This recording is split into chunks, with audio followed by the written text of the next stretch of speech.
بسم اللہ الرحمن الرحیم۔ آج ہم 12 کلاس کے ناول پرزنر آف زینڈا کے ایک مین کیریکٹر روڈولف ایلفبرگ کی کیریکٹر اسکیچ پڑھیں گے۔ روڈولف ایلفبرگ ناول میں روریٹینیا نام کی ایک فکشنل کنٹری کا بادشاہ تھا۔ اسے اس کے بھائی بلیک مائیکل یا ڈیوک مائیکل نے تخت پر قبضہ کرنے کے لیے اغوا کر لیا تھا۔ یہ تقریباً پورے ناول میں زینڈا کے قلعے میں قید رہا تھا، لیکن پھر بھی ناول کا ایک اہم کردار ہے اور پوری کہانی اسی کے ارد گرد گھومتی ہے۔ Introduction. Rudolf Elphberg was an important character in the prisoner of Zenda. He was the rightful heir to the throne of Ruritania and the prisoner in the castle of Zenda. Princess Flavia was his fiancée and Duke Michael was his half-brother. King Rudolph was captured by his brother Black Michael, who tried to take over the throne. Although he was imprisoned, he played a central role in the story. تو Rudolf ایلفبرگ the prisoner of زینڈا میں ایک اہم کردار تھا۔ روریٹینیا کے تخت کا جائز وارث تھا اور قلعہ زینڈا میں قیدی تھا۔ پرنسس فلیویا اس کی منگیتر تھی اور ڈیوک مائیکل یا بلیک مائیکل اس کا سوتیلا بھائی تھا، اور روڈولف جو تھا اس کے بھائی بلیک مائیکل نے اسے قید کیا تھا تاکہ تخت پر قبضہ کر لے۔ وہ تخت پر قبضہ کرنے، حکومت پر قبضہ کرنے کے لیے اس نے اسے اغوا کرا لیا تھا اور قید کر دیا تھا۔ اگرچہ وہ قید میں تھا مگر کہانی کا ایک اہم کردار تھا۔ Appearance. King Rudolph fifth was young, tall and handsome man. He had red hair, a straight nose and blue eyes. He looked very similar to his distant cousin Rudolf Rassendyll, the hero of the novel. Rudolf fifth ایک دراز قد اور خوبصورت آدمی تھا۔ اس کے بال سرخ، ناک کھڑی اور آنکھیں نیلی تھیں، اور وہ اپنے دور کے کزن روڈولف رسینڈل جو کہ ناول کا ہیرو تھا اسے بہت ملتا جلتا تھا، اسے بہت زیادہ مشابہت رکھتا تھا، اور دونوں کی مشابہت کی وجہ سے ہی کہانی آگے بڑھی تھی۔ Personality. King Rudolf was cheerful and kind unlike his clever brother Black Michael. King Rudolph was somewhat naive and easily trusted others. His trust in Black Michael and his excessive drinking led to his capture. Rudolf جو تھا ایک خوش مزاج اور مہربان انسان تھا۔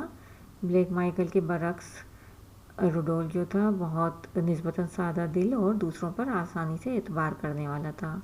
Black Michael پر اس کا اعتماد اور اس کی بہت زیادہ شراب پینے کی عادت ہی اس کے قید کا سبب بنی تھی۔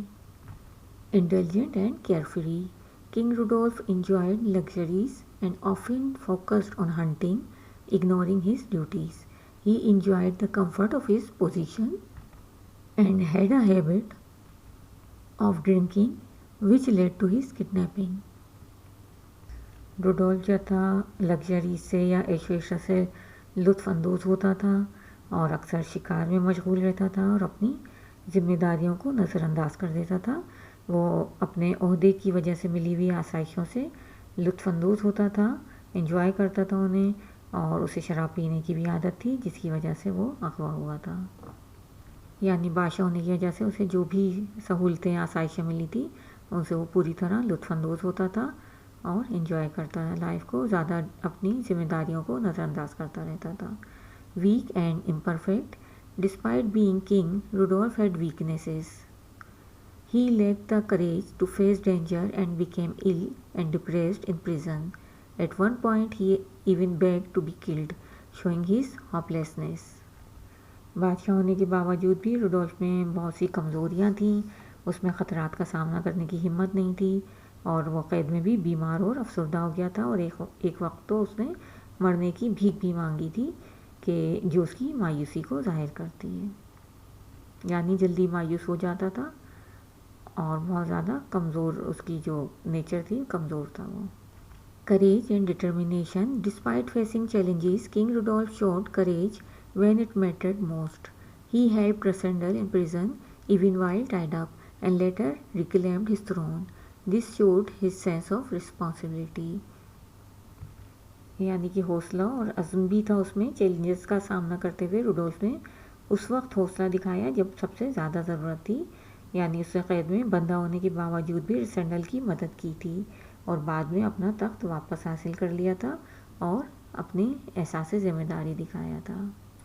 یعنی جس وقت اسے آزاد کرایا گیا وہ زخمی بھی تھا، لیکن اس نے ہمت دکھائی، اپنا تخت واپس سنبھالا اور لوگوں کو پتہ نہیں چلنے دیا کہ وہ اغوا ہوا تھا کبھی یا قید میں رہا تھا. تو اس سے اس کا حوصلہ اور عزم ظاہر ہوتا ہے. Gratitude and loyalty. King Rudolf was grateful to Rudolf Rassendyll for saving his throne. He was loyal and appreciated those who supported him, recognizing their sacrifices. اس کے کردار کی خوبی اس کی شکر گزاری اور وفاداری تھی. کنگ روڈولف جو تھا وہ روڈولف ریسینڈل کا شکر گزار تھا جس نے اس کا تخت بچایا تھا، اس کی جان بچائی تھی. وہ ایک وفادار شخص تھا اور ان لوگوں کی قدر کرتا تھا جنہوں نے اس کی حمایت کی تھی اور ان کی قربانیوں کا اعتراف کرتا تھا. A good-hearted man, even with his flaws, King Rodolph was not a bad person. He was kind, sincere, and a good friend. He was pleasant and trustworthy, inspiring confidence in others. He loved Princess Flavia and was open-hearted. اس کی ایک خوبی یہ تھی کہ وہ دل کا اچھا انسان تھا اپنی کمزوریوں کے باوجود. جو کنگ روڈولف تھا ایک برا شخص نہیں تھا، وہ مہربان، سچا اور اچھا دوست تھا. وہ خوش مزاج تھا، دوسروں پر میں اعتماد پیدا کرتا تھا. وہ پرنسس فلیویا سے محبت کرتا تھا اور کھلے دل سے اسے پیش آتا تھا. Conclusion. Although King Rodolph was a captive throughout the novel, he was central to the story. His character, with a mix of charm and weakness, left a lasting impression on readers. تو اگرچہ بادشاہ جو Rudolf تھا پورے novel میں قید تھا، مگر کہانی کا مرکزی کردار تھا. اس کی شخصیت نے، جو کہ کشش اور کمزوری کا مجموعہ تھا، پڑھنے والوں پر گہرا اثر چھوڑا تھا. یہ تھا کنگ روڈولف کا کریکٹر اسکیچ. امید ہے سمجھ آ گیا ہوگا. ویڈیو پسند آئی ہے تو لائک کریں، شیئر کریں اور چینل کو سبسکرائب کریں. Thank you for watching. Allah حافظ.